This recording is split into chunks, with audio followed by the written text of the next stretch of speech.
In this video, I will show you on how to set up Gemini AI into your Google Photo and explore your Google Photo app, whether on your Android phone or iPhone with Google Gemini. For the first thing you want to do is to go ahead and open up your Google Photo app. Then here you go. Have you opened up your Google Photo app? Then you have these three setup right here that you can use to integrate Gemini into your Google Photo app. Okay, next thing you want to do right here is to go ahead and simply tap on here. And it's going to take you right here. Get this set up for the best experience. Turn on Gemini features in Photo. Use Gemini to help you find, edit, and organize your photos.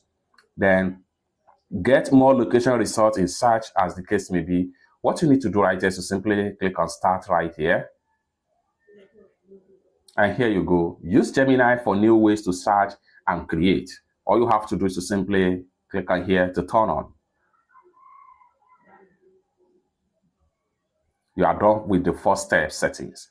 Next one here, get more location results in search. Click on Start. Then here you go. Want more results when searching by location? All you have to do is to go ahead and simply click on Turn on right here. Boom, and you are all done. Lastly, go ahead and click on Done right here. Now you can now explore your Google Photo app with Gemini. It's that simple. For more useful tutorial tips and tricks like this, consider to subscribe. Thank you so much for watching, and I hope to see you in my next video. Bye for now.